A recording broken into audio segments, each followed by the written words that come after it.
Jemaat yang dikasihi Tuhan Yesus Kristus, Shalom. Shalom. Seluruh presbiter yang bertugas mengucapkan selamat beribadah di hari Minggu ke-8 sesudah Pentakosta. Kiranya ibadah yang kita lakukan saat ini berkenan di hadapan Tuhan. Pemberita firman pada ibadah ini adalah Vikaris Moria Aye Waruwu, SSI Teol.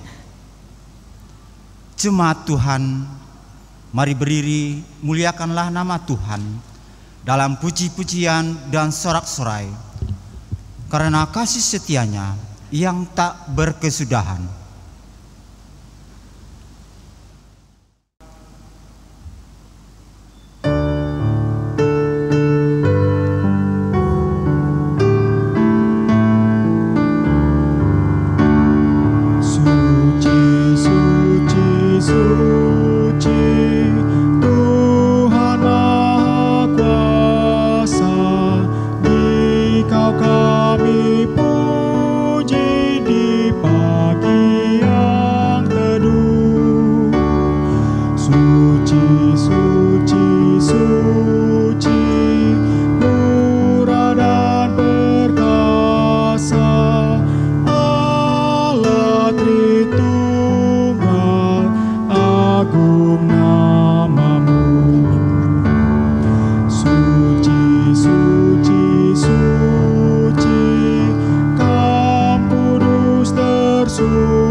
Jemaat Tuhan yang terkasih di dalam Yesus Kristus, mari kita tabiskan ibadah kita di Minggu ke-8 sesudah Pentakosta, bahwa pertolongan kita adalah di dalam nama Tuhan yang menjadikan langit dan bumi.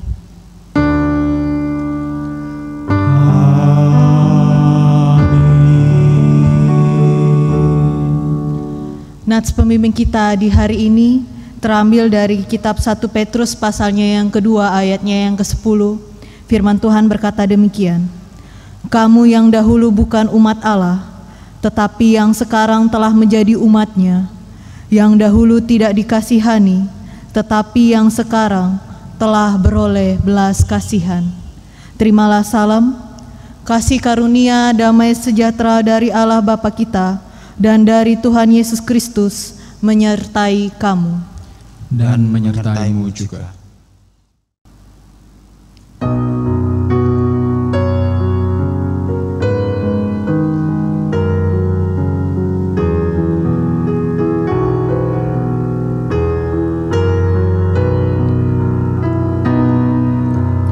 Dari semula telah Kau tetapkan hidupku dalam tangan-Mu, dalam rencana-Mu Tuhan. Rencana indah telah Kau tetapkan bagi masa depanku yang penuh harapan. Semua baik, apa yang telah Kau perbuat di dalam hidupku. Semua baik, sungguh teramat baik. Kau jadikan hidupku berarti.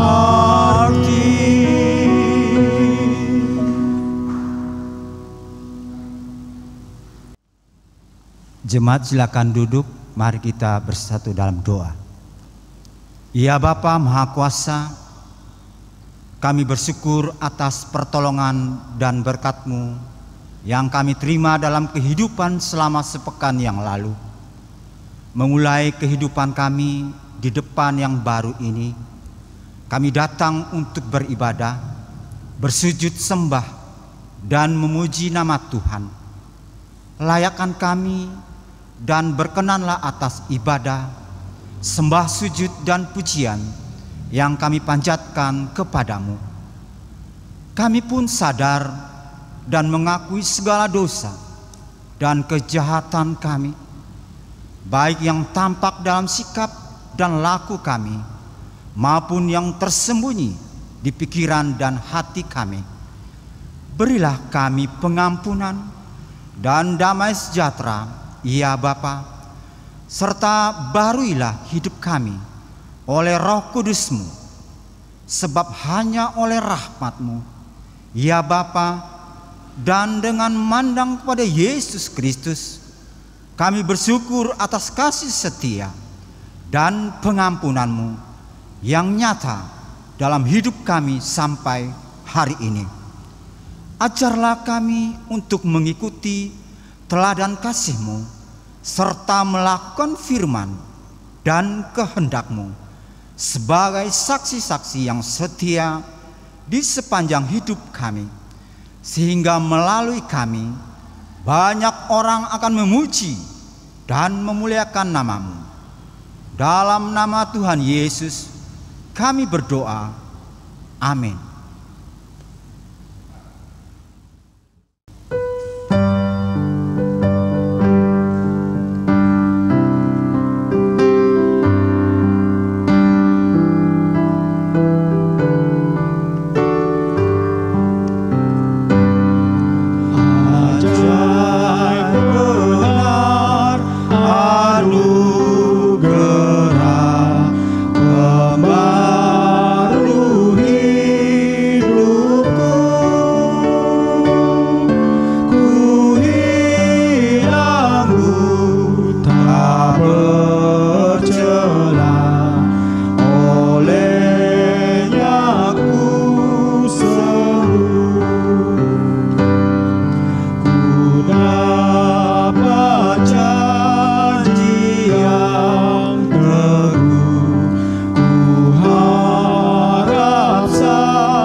Jemaat Tuhan, mari kita satukan hati di hadapan Tuhan. Kita mohon bimbingan Roh Kudus untuk dimengerti akan kebenaran firman-Nya.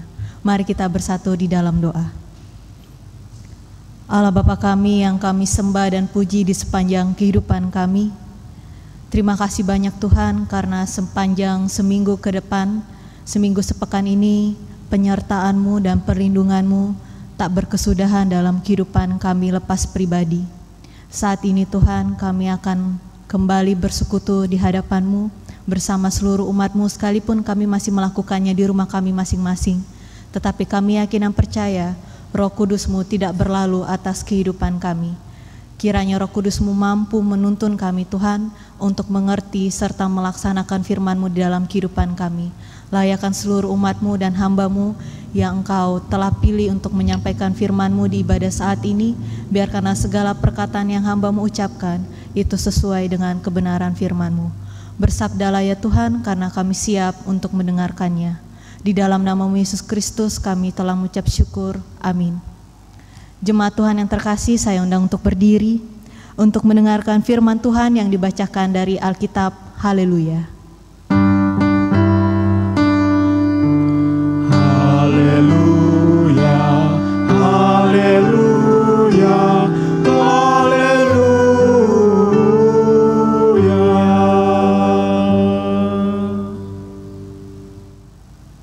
Pembacaan Alkitab hari ini dibacakan dari kitab Yosua pasal 3 ayat pertama hingga ayat yang ke-17 yang menyatakan, Yosua bangun pagi-pagi Lalu ia dan semua orang Israel berangkat dari Sitim, dan sampailah mereka ke sungai Yordan. Maka bermalamlah mereka di sana sebelum menyeberang. Setelah lewat 3 hari, para pengatur pasukan menjalani seluruh perkemahan dan memberi perintah kepada bangsa itu. Katanya, segera sesudah kamu melihat tabut perjanjian Tuhan Allahmu yang diangkat para imam yang memang suku Lewi, maka kamu harus juga berangkat dari tempatmu dan mengikutinya. Hanya antara kamu dan tabut itu harus ada jarak kira-kira 2000 hasta panjangnya. Janganlah mendekatinya, maksudnya supaya kamu mengetahui jalan yang harus kamu tempuh, sebab jalan itu belum pernah kamu lalui dahulu. Berkatalah Yosua kepada bangsa itu, kuduskanlah dirimu, sebab besok Tuhan akan melakukan perbuatan yang ajaib di antara kamu. Dan kepada para imam itu Yosua berkata demikian, angkatlah tabut perjanjian dan menyeberanglah di depan bangsa itu. Maka mereka mengangkat tabut perjanjian dan berjalan di depan bangsa itu. Dan Tuhan berfirman kepada Yosua, pada hari inilah aku mulai membesarkan namamu di mata seluruh orang Israel, supaya mereka tahu bahwa seperti dahulu aku menyertai Musa, demikianlah aku akan menyertai engkau. Maka kau perintahkanlah kepada para imam pengangkat tabut perjanjian itu demikian. Setelah kamu sampai ke tepi air sungai Yordan, haruslah kamu tetap berdiri di sungai Yordan itu. Lalu berkatalah Yosua kepada orang Israel, datanglah dekat dan dengarkanlah firman Tuhan Allahmu. Lagi kata Yosua, dari hal inilah akan kamu ketahui bahwa Allah yang hidup ada di tengah-tengah kamu, dan bahwa sungguh-sungguh akan dihalaunya orang Kanaan, orang Het, orang Hewi, orang Feris, orang Girgasi, orang Amori, dan orang Yebus itu dari depan kamu. Sesungguhnya tabut perjanjian Tuhan semesta bumi berjalan menyeberangi di depan kamu, masuk ke sungai Yordan. Maka sekarang pilihlah 12 orang dari suku-suku Israel, seorang dari tiap-tiap suku. Segera sesudah kaki para imam pengangkat tabut Tuhan, Tuhan semesta bumi, berhenti di dalam air sungai Yordan, maka air sungai Yordan itu akan terputus. Air yang turun dari hulu akan berhenti mengaliri menjadi bendungan. Ketika bangsa itu berangkat dari tempat perkemahan mereka untuk menyeberangi sungai Yordan, para imam pengangkat tabut perjanjian itu berjalan di depan bangsa itu. Segera sesudah para pengangkat tabut itu sampai ke sungai Yordan, dan para imam pengangkat tabut itu mencelupkan kakinya ke dalam air di tepi sungai itu. Sungai Yordan itu sampai meluap sepanjang tepinya selama musim menuai. Maka berhentilah air itu mengalir. Air yang turun dari hulu mengojak menjadi bendungan jauh sekali di dekat Adam, kota yang terletak di sebelah selatan. Sedang air yang turun ke laut Araba itu, yakni laut asin, terputus sama sekali. Lalu menyeberanglah bangsa itu di tangan Yeriko. Tetapi para imam pengangkat tabut perjanjian itu tetap berdiri di tanah yang kering di tengah-tengah sungai Yordan, sedang seluruh bangsa Israel menyeberang di tanah yang kering sampai seluruh bangsa itu selesai menyeberangi sungai Yordan. Demikianlah pembacaan Alkitab. Hendaklah firman Tuhan diam dengan segala kekayaannya di antara kamu, dan ucaplah syukur kepada Allah.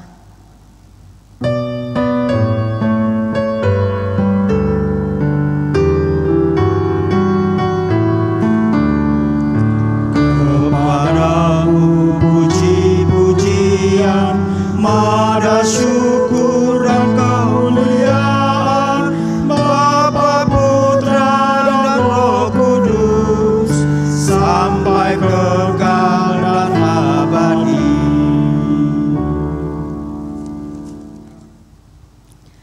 Jemaat Tuhan yang terkasih dan mengasihi di dalam Yesus Kristus, saat ini perenungan firman Tuhan kita akan memfokuskannya pada kitab Yosua. Kitab Yosua merupakan kitab ke-6 dari Alkitab Perjanjian Lama atau juga menjadi lanjutan dari Pentateuk. Pentateuk berasal dari bahasa Yunani yang kalau diterjemahkan terdiri dari dua suku kata, yaitu penta yang berarti 5 dan teukos berarti kitab atau gulungan. Dan kitab atau gulungan ini pastinya kita sudah mengetahui terdiri dari 5 kitab, yaitu Kejadian, Keluaran, Imamat, Bilangan, dan Ulangan. Dan seringkali 5 kitab ini juga dikenal dengan sebutan kitab Taurat. Terkhususnya perenungan firman Tuhan kita di saat ini, kitab ini diberi nama sesuai dengan tokoh utama yang menjadi sentral di dalam perenungan firman Tuhan kita saat ini, yaitu Yosua bin Nun. Yosua sendiri berasal dari bahasa Ibrani, yakni Yehoshua, yang kalau diterjemahkan terdiri dari dua penggalan suku kata, yaitu Yahweh yang berarti Tuhan, dan yang kedua adalah Yasha yang berarti menyelamatkan.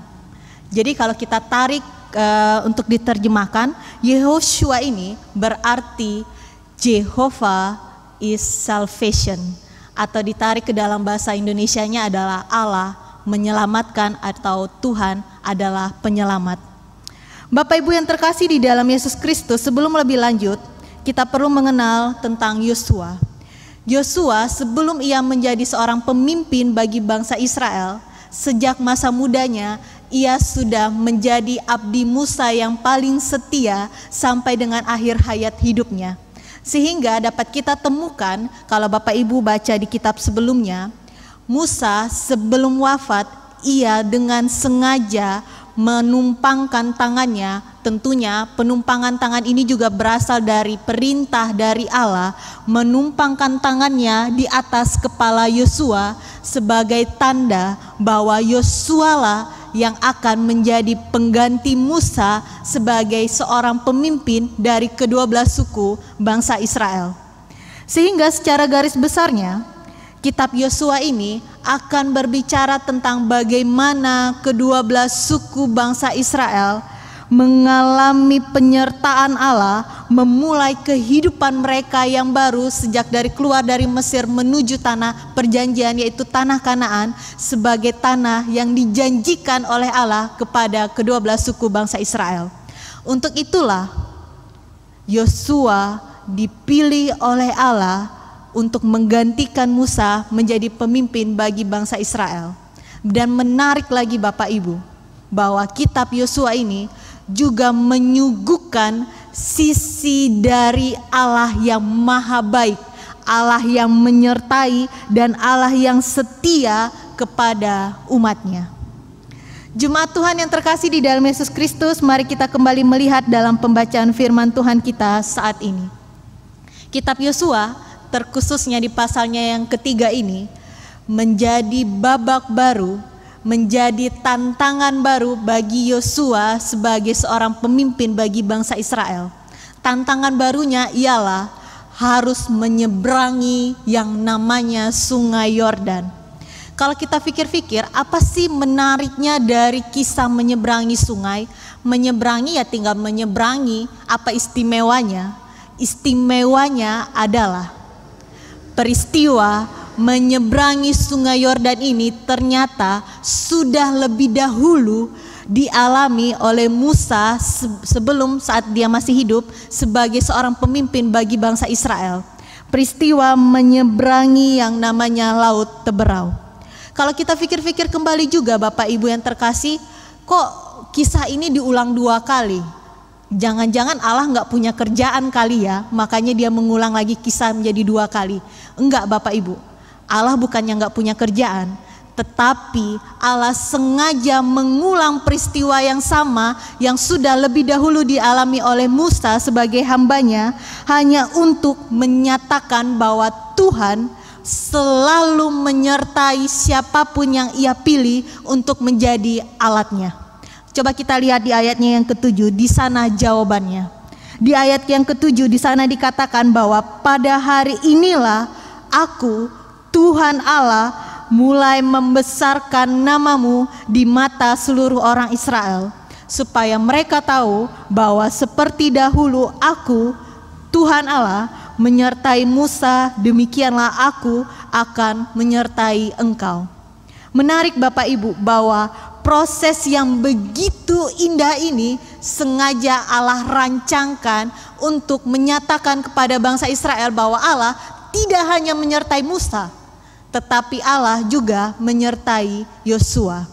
Mari kita melihat mulai dari ayat yang pertama sampai yang kedua. Kisah menyeberangi sungai Yordan ini sebenarnya dimulai ketika Yosua mendapatkan informasi dari kedua pengintai perihal keadaan di Yeriko.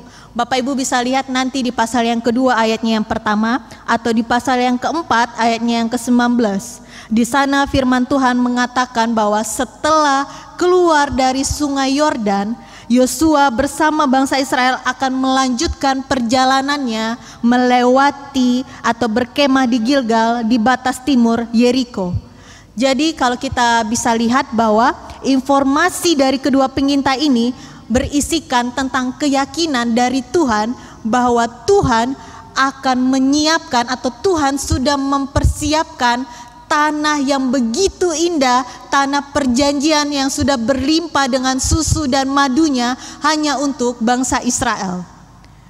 Jadi situasi inilah yang akhirnya membuat Yosua berbondong-bondong mengajak para bangsa Israel, bisa kita lihat di ayat yang ketiga dan 4, mengajak seluruh bangsa Israel untuk segera bergerak menuju yang namanya sungai Yordan. Namun situasi yang sedang terjadi di sinilah yang menjadi menarik berikutnya untuk kita perhatikan bersama. Kalau kita perhatikan bahwa menyeberangi sungai Yordan ya biasa aja, menyeberangi saja. Tetapi yang menariknya adalah situasi saat itu adalah sungai Yordan sedang dalam kondisi meluap.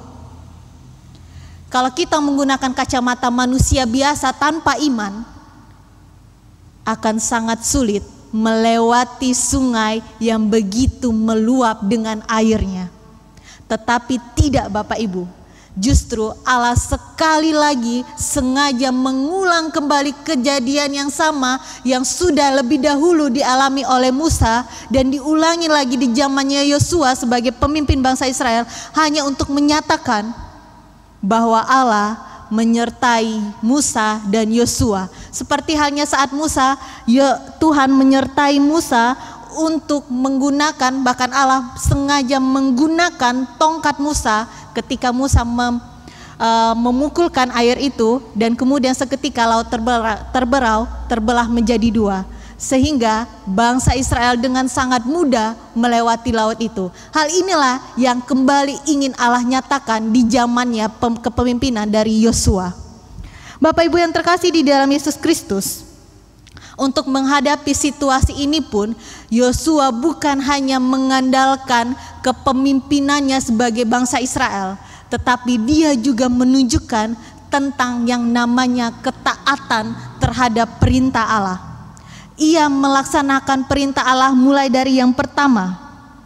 Ia menunjuk para imam Lewi untuk membawa yang namanya tabut perjanjian. Dia meminta dan memerintahkan para imam Lewi tidak hanya membawa tabut perjanjian, tetapi mereka harus berjalan di depan dari bangsa Israel. Dan yang kedua adalah perintah yang kedua. Dia memerintahkan bangsa Israel untuk berjalan di belakang para imam Lewi yang membawa tabut perjanjian itu, sepanjang atau jaraknya adalah 2000 hasta panjangnya. Bapak Ibu bisa lihat di ayatnya yang keempat. Saya mencoba mencari-cari, ternyata 2000 hasta ini setara dengan yang namanya 900 meter. Saya coba cari juga di Google Map. Kalau Bapak Ibu yang berada di Palembang, 900 meter ini kira-kira dari GPIB Peniel sampai dengan pisang goreng Adinda yang terkenal di kota Palembang ini, pisang goreng Adinda, sekira-kiranya jaraknya segitulah. Cuman Bapak Ibu yang menjadi pertanyaannya adalah mengapa bangsa Israel harus memiliki jarak yang begitu jauhnya dengan para imam Lewi, yaitu 900 meter. Apa tujuannya? Tujuannya agar bangsa Israel mampu menghormati nilai dari tabut perjanjian itu, bahwa tabut perjanjian menjadi simbol bahwa Allah hadir dengan penuh kuasanya, dan jarak tersebutlah menjadi sikap dari bangsa Israel untuk menghormati tentang kehadiran kuasa Allah yang akan membukakan jalan bagi mereka untuk menuju yang namanya tanah Kanaan. Mari kita lihat lebih lanjut lagi di ayat yang kelima sampai dengan yang keenam. Di ayatnya yang kelima, Yosua memerintahkan kepada bangsa Israel untuk menguduskan diri. Jadi Yosua tidak hanya sekedar mengajak yuk bangsa Israel kita berjalan, tidak. Selama mereka berjalan menuju tanah Kanaan, bangsa Israel harus menguduskan diri mereka. Menguduskan diri di sini artinya selama mereka berjalan menuju Kanaan, mereka harus menjaga yang namanya tindakan, tutur kata, dan pikiran. Tindakan, tutur kata, dan pikiran ini tidak boleh sedetik pun atau sekecil apapun yang melanggar yang namanya tentang melanggar dari perintah Tuhan atau yang tidak dikehendaki oleh Allah. Jadi tindakan, tutur kata, dan pikiran mereka selama perjalanan itu haruslah murni di hadapan Allah. Karena Bapak Ibu di pada ayatnya yang keenam kita bisa melihat bahwa tanpa kekudusan tidak ada seorang pun yang mampu melihat kuasa Allah dan bagaimana karyanya terjadi atas manusia. Mari kita lihat lagi di ayatnya yang ke-8 sampai dengan yang ke-12. Di sana kita bisa melihat bagaimana selayaknya Yosua sebagai manusia biasa, ia juga memiliki yang namanya rasa khawatir, ketakutan, gentar terhadap berbagai banyak musuh yang harus mereka hadapi. Oke, yang pertama mereka sudah melewati yang namanya Sungai Yordan, tetapi bagaimana dengan musuh-musuh yang sudah siap menghadangi jalan mereka di depan? Kalau Bapak Ibu lihat di ayatnya yang ke-10, musuh-musuh mereka tidak hanya satu, tapi lebih dari satu, yaitu Kanaan, orang Het, Hewi, Feris, Girgasi, Amori, dan Yebus. Tetapi disinilah poin utamanya, ketaatan dan keyakinan Yosua yang menyerahkan sepenuhnya perjalanan itu ke dalam kuasa Allah, yang akhirnya membawa mereka pada yang namanya kemenangan. Dengan gampang Allah menyapu habis seluruh musuh-musuh tersebut. Dan di sini juga ingin menyatakan bahwa hanya Tuhan Allah Israel lah yang sanggup menyapu habis seluruh para musuh. Para raja dan manusia siapapun tidak akan pernah sanggup melakukan perbuatan Allah yang begitu besar seperti itu. Dan di ayatnya yang terakhir, mari kita lihat di ayat yang ke-13 sampai dengan yang ke-17. Di sana benar saja Bapak Ibu, bahwa firman Tuhan menyatakan ya dan amin. Ketika para imam menyelupkan kakinya atau menginjakkan kakinya ke Sungai Yordan, sungai itu yang tadinya meluap seketika menjadi kering. Hal inilah yang menjadi sentral atau menjadi poin utama dari perenungan firman Tuhan kita saat ini adalah Allah ingin menunjukkan kepada bangsa Israel bukan siapa pemimpinnya, tetapi bagaimana engkau percaya pada kuasaku, maka aku akan menolong engkau dan menyelamatkan engkau sampai tibanya engkau di tanah perjanjianku, yang tanah yang sudah kujanjikan kepadamu, yaitu tanah Kanaan. Demikianlah firman Tuhan ditafsirkan untuk kita bersama. Ada 2 poin yang menjadi aplikasi untuk bisa kita jadikan aplikasi dalam kehidupan kita sehari-hari. Yang pertama, tanpa ketaatan terhadap perintah Tuhan, baik Musa maupun Yosua tidak akan pernah bisa membawa bangsa Israel keluar dari Mesir melewati tanah laut terberau, dan tidak akan bisa membawa bangsa Israel melewati Sungai Yordan yang meluap dan kemudian menjadi kering untuk menuju tanah Kanaan. Akan sangat mustahil Bapak Ibu.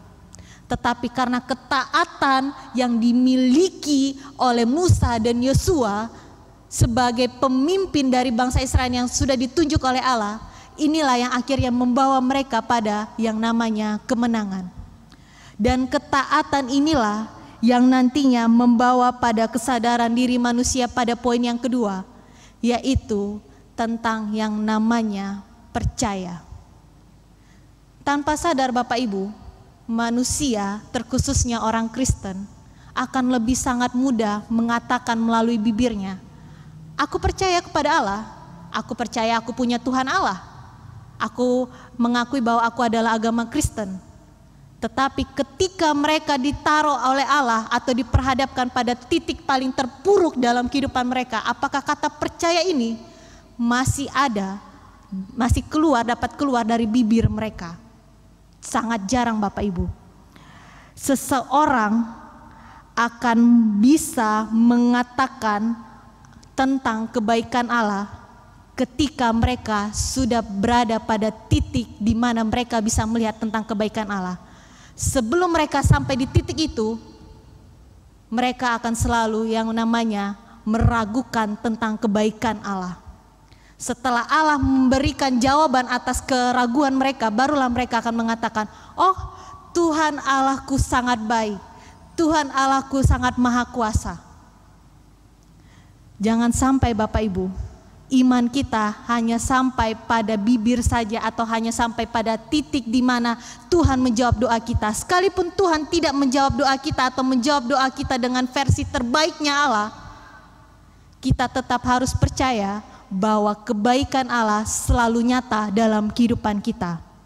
Dan yang terakhir, saya ingin mengajak kepada Bapak, Ibu, saudara-saudari yang terkasih yang ada di rumah saat ini, mulai hari ini, katakan di dalam diri saudara, saya mau berhenti menjadi pribadi yang meragukan kebaikan Allah.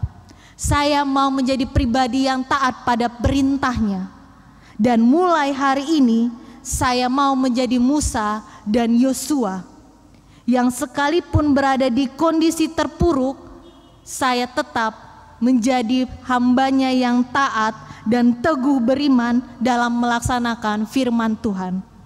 Percayalah Bapak Ibu, kalau Tuhan mengizinkan sesuatu yang buruk terjadi kepadamu, maka hanya Tuhan yang mampu menolong engkau keluar dari situasi terburuk saat itu juga.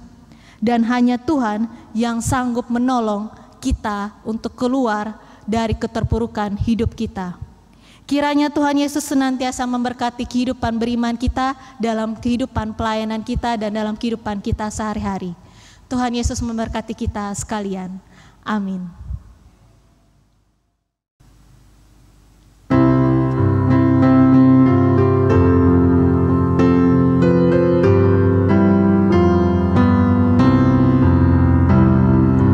Tuhan pimpin anakmu agar tidak tersesat, akan jauhlah seteru bila kau tetap dekat.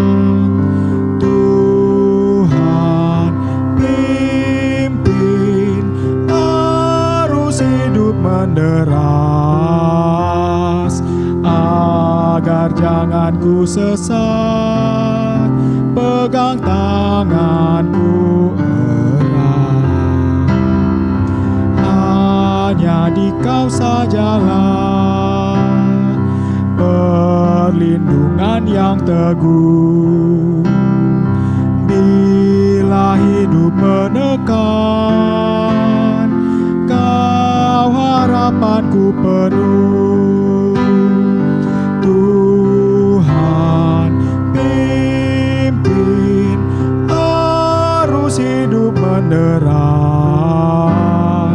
agar jangan ku sesat. Pegang tanganku erat. Umat kekasih Tuhan, saya undang untuk berdiri. Bersama kesatuan gereja di segala waktu dan tempat, kita ikrarkan pengakuan percaya kita dengan hati dan mulut serta sikap yang sempurna. Mari kita berkata, Aku percaya kepada Allah, Bapa yang Maha Kuasa, Khalik langit dan bumi, dan kepada Yesus Kristus anaknya yang tunggal Tuhan kita, yang dikandung daripada Roh Kudus, lahir dari anak darah Maria, yang menderita di bawah pemerintahan Pontius Pilatus, disalibkan, mati dan dikuburkan, turun dalam kerajaan maut. Pada hari yang ketiga, bangkit pula dari antara orang mati, naik ke sorga, duduk di sebelah kanan Allah, Bapa yang Maha Kuasa, dan akan datang dari sana untuk menghakimi orang yang hidup dan yang mati. Aku percaya kepada Roh Kudus, gereja yang kudus dan am, persekutuan orang kudus, pengampunan dosa, kebangkitan daging, dan hidup yang kekal. Silakan duduk kembali. Jemaat Tuhan, mari kita satukan hati di hadapan Tuhan. Kita akan masuk dalam doa syafaat. Mari kita bersatu di dalam doa.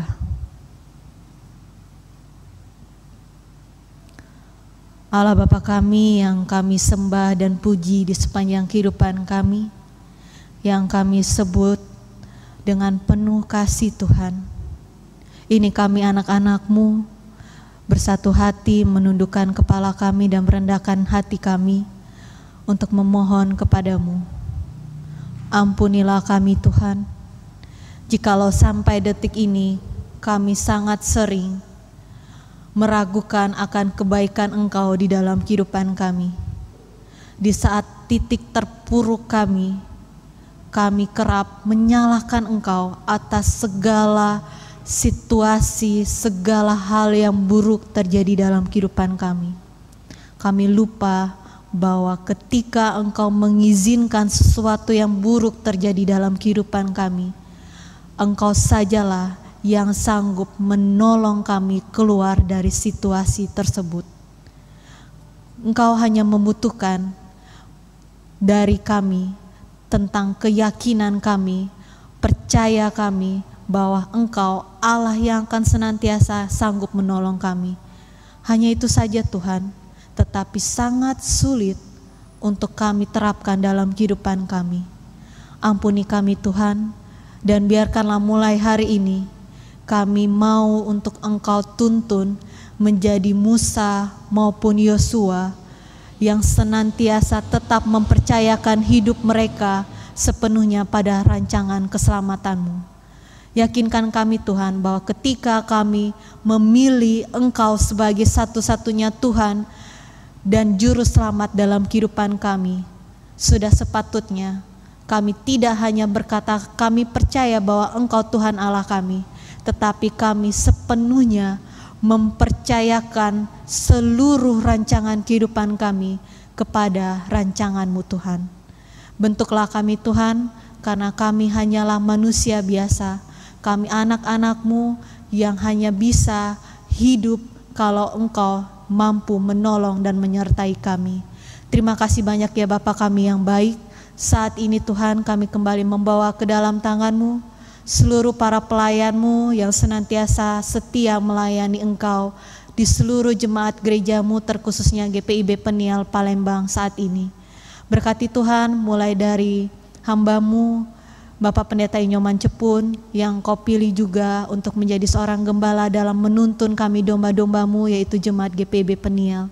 Berikanlah hamba-Mu ini Tuhan, Bapak Pendeta Inyoman, hikmat, kesehatan, akal pikiran, dan kebijaksanaan Tuhan, agar ia mampu senantiasa melayani Engkau dengan kerendahan hati dan ketulusan hatinya Tuhan.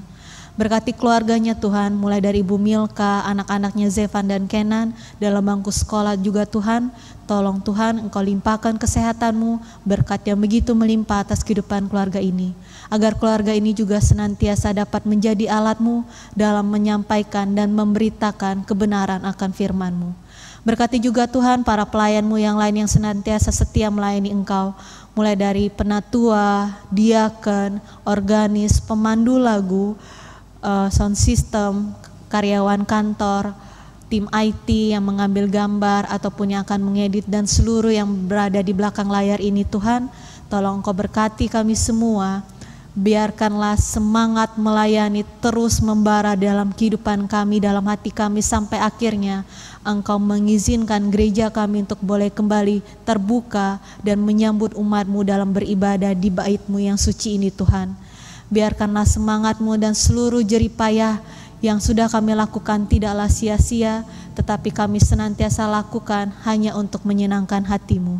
Terima kasih banyak ya Bapak, kami serahkan hanya ke dalam tangan-Mu seluruh jemaat-Mu, mulai jemaat sektor pelayanan 1, 2, 3, dan 4, baik kami sebagai seorang ayah, sebagai seorang ibu, anak, maupun menantu, mertua, maupun kami yang lanjut usia.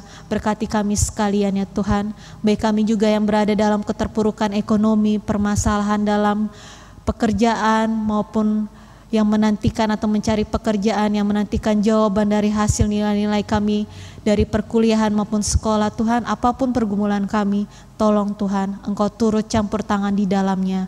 Engkau pulihkan kembali perekonomian kami, Engkau pulihkan kembali kinerja kami Tuhan, dan Engkau berikan kembali pekerjaan yang sudah kami nantikan, karena kami yakin dan percaya Tuhan, apapun pilihan-Mu dan senantiasa berkat yang selalu Engkau curahkan, itu semuanya baik adanya dalam kehidupan kami.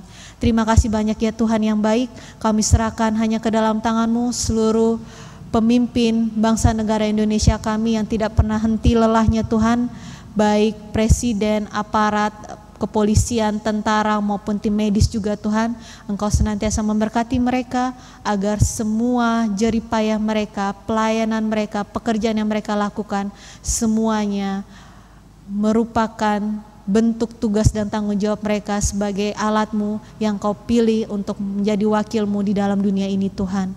Terima kasih banyak ya Tuhan, kami nantikan sesuai dengan waktu-Mu kapan gereja ini akan terbuka. Kami yakin dan percaya Tuhan, sekalipun nantinya gereja ini sudah bisa dibuka kembali untuk beribadah, biarkan Engkau memberkati para pelayan-Mu agar mereka juga mampu menyiapkan segala alat untuk melindungi diri kami, diri jemaat sebagai bentuk protokol, menjalani protokol pemerintah, sehingga ketika gereja-Mu boleh terbuka kembali Tuhan, kami boleh beribadah dengan tenang dan kami tidak terjangkit yang namanya virus apapun, terkhususnya virus COVID-19 ini.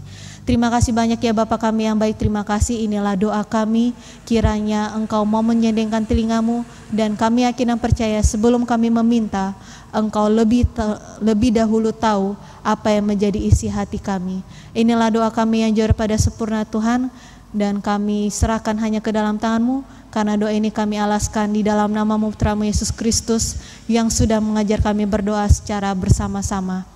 Bapa kami yang di sorga, dikuduskanlah nama-Mu, datanglah kerajaan-Mu, jadilah kehendak-Mu di bumi seperti di sorga. Berilah kami pada hari ini makanan kami yang secukupnya, dan ampunilah kami akan kesalahan kami, seperti kami juga mengampuni orang yang bersalah kepada kami. Dan janganlah membawa kami dalam pencobaan, tetapi lepaskanlah kami daripada yang jahat.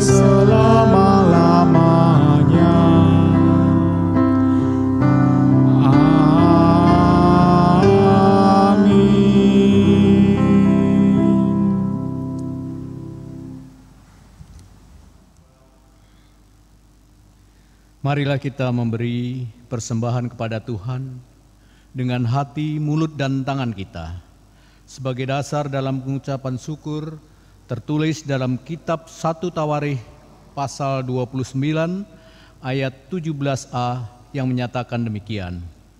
Aku tahu ya Allahku bahwa Engkau adalah penguji hati dan berkenan kepada keikhlasan. Maka aku pun mempersembahkan semuanya itu dengan sukarela dan tulus ikhlas. Tuhan memberkati persembahan saudara.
Marilah kita berdiri untuk menyerahkan persembahan ini kepada Tuhan dalam doa syukur.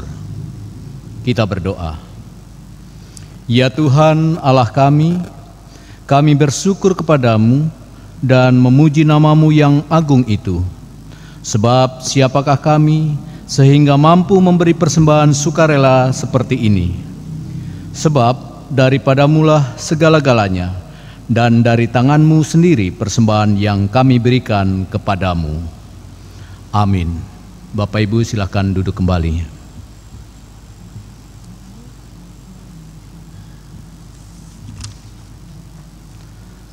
Segenap presbiter yang bertugas mengucapkan terima kasih kepada seluruh warga jemaat yang telah mengikuti rangkaian ibadah hari Minggu ke-8 sesudah Pentakosta, Minggu 26 Juli 2020 di rumah masing-masing.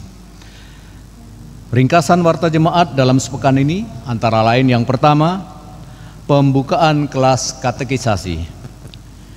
Diberitahukan kepada jemaat GPIB Peniel Palembang bahwa telah dibuka kelas katekisasi, dan bagi orang tua yang anak-anaknya ingin mengikuti kelas katekisasi, silahkan mengambil formulir di sekretariat pada jam kerja pukul 8 pagi sampai dengan jam 13 waktu Indonesia bagian Barat. Berikutnya ulang tahun.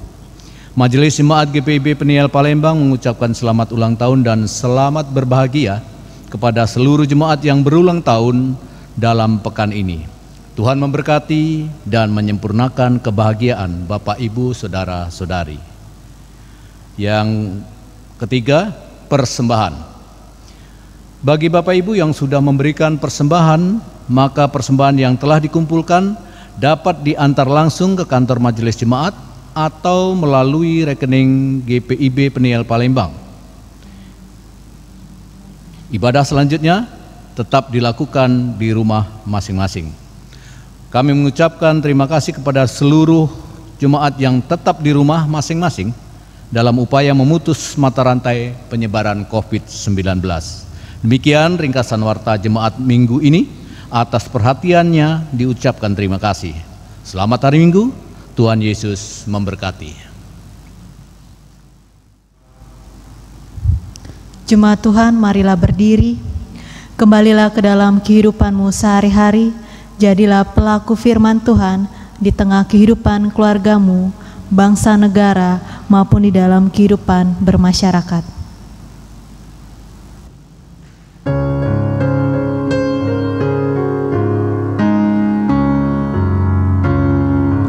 Bila topan keras melanda hidupmu, bila putus asa dan letih lesu, berkat Tuhan satu-satu hitunglah, kau niscaya kagum oleh kasih-Nya. Berkat Tuhan mari hitunglah, kau kan kagum oleh kasih-Nya. Berkat Tuhan mari hitunglah, kau niscaya kagum oleh kasih-Nya. Dalam pergumulanmu di dunia, janganlah khawatir, Tuhan adalah. Hitunglah berkat sepanjang hidupmu, yakinlah malaikat menyertaimu.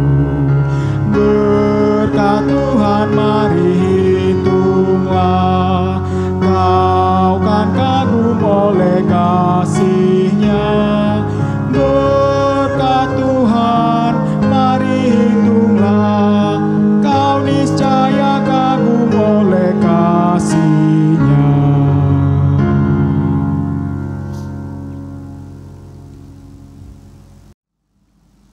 Jemaat Tuhan yang terkasih dan mengasihi di dalam Yesus Kristus, arahkanlah hati dan pikiranmu kepada Tuhan dan terimalah berkat-Nya. Tuhan memberkati engkau dan melindungi engkau. Tuhan menyinari engkau dengan wajah-Nya dan memberi engkau kasih karunia. Tuhan menghadapkan wajahnya kepadamu dan memberi engkau damai sejahtera.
Shalom Bapak Ibu, Saudara, warga Jemaat GPIB, Jemaat Peniel Palembang, terutama orang tua.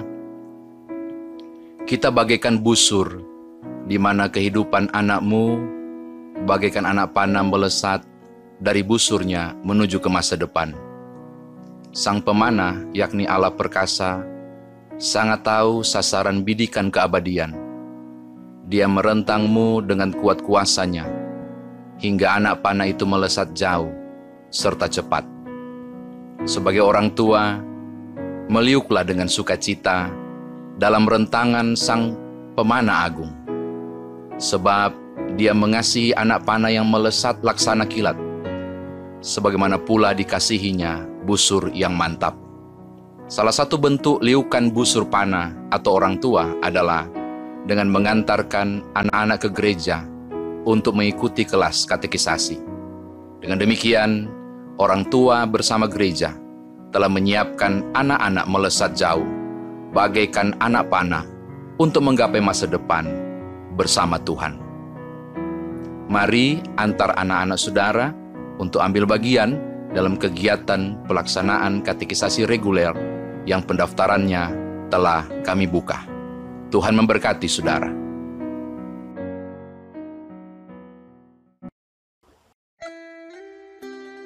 Shalom Bapak Ibu, saudara kekasih di dalam Tuhan. Saya Pendeta Nyoman Jepun. Bersama saya juga ada Vikaris. Silakan perkenalkan diri, Vikaris. Shalom semuanya, perkenalkan saya dengan Vikaris Moria Waru. Saya akan mendampingi Bapak Pendeta Nyoman Jepun dalam mengajar di kelas katekisasi reguler saat ini. Ya, Bapak Ibu Saudara, kami adalah tim pengajar yang nantinya akan melakukan tanggung jawab mengajar katekisasi di kelas reguler secara virtual.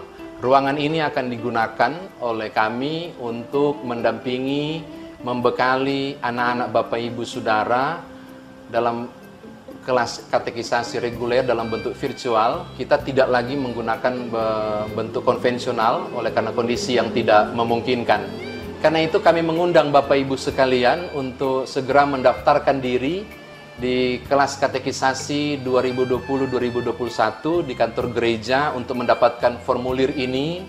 Tolong jangan lupa membawa akte kelahiran dari anak, kemudian juga surat baptis dari anak. Bahkan kami juga membutuhkan surat akte perkawinan catatan sipil, akte nikah catatan sipil maupun pemberkatan perkawinan. Mengapa surat-surat dibutuhkan? Untuk mencocokkan data-data nanti ketika pelaksanaan katekisasi itu akan dilakukan.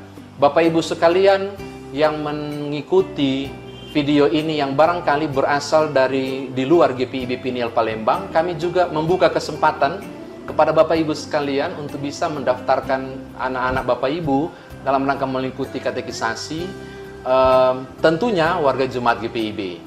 Lalu ada hal khusus yang harus dilengkapi yang di luar Peniel Palembang, yaitu saudara mohon menghubungi Majelis Jemaat, dalam hal ini Ketua Majelis Jemaat, untuk mendapatkan surat khusus yang akan dikirimkan kepada kami supaya Bapak Ibu pun terdaftar di kelas katekisasi reguler dengan metode dan buku yang sama dan seragam di GPIB. bagaimana dengan yang di luar? Semuanya dalam bentuk pelayanan, sehingga tidak ada memungut biaya apapun dalam hal pendaftaran hingga selesainya pelaksanaan. Bagi warga Jemaat Pinil Palembang akan diteguhkan di gedung gereja, saudara yang berasal dari gereja lain, tentunya akan kami surati untuk kemudian melaksanakan peneguhan di jemaat masing-masing. Kami ingatkan, sudah mulai dibuka pendaftaran, silakan bergegas. Mari antar anak-anak Bapak Ibu untuk membentuk generasi muda yang mengerti tentang Tuhan dan kebenarannya melalui firman-Nya, serta kehidupan sosial dalam bentuk pemahaman Alkitab dalam konteks yang tepat. Tuhan berkati Bapak Ibu Saudara. Terima kasih.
Yosua sebelum menjadi pemimpin bagi ke-12 suku Israel, dari masa mudanya ia sudah menjadi abdi bagi Nabi Musa.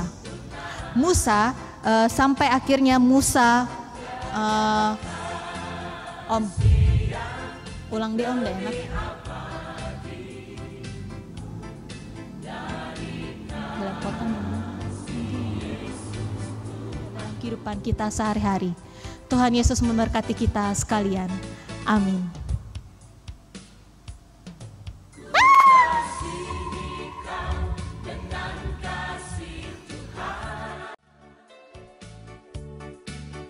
Kasihi kau dengan kasih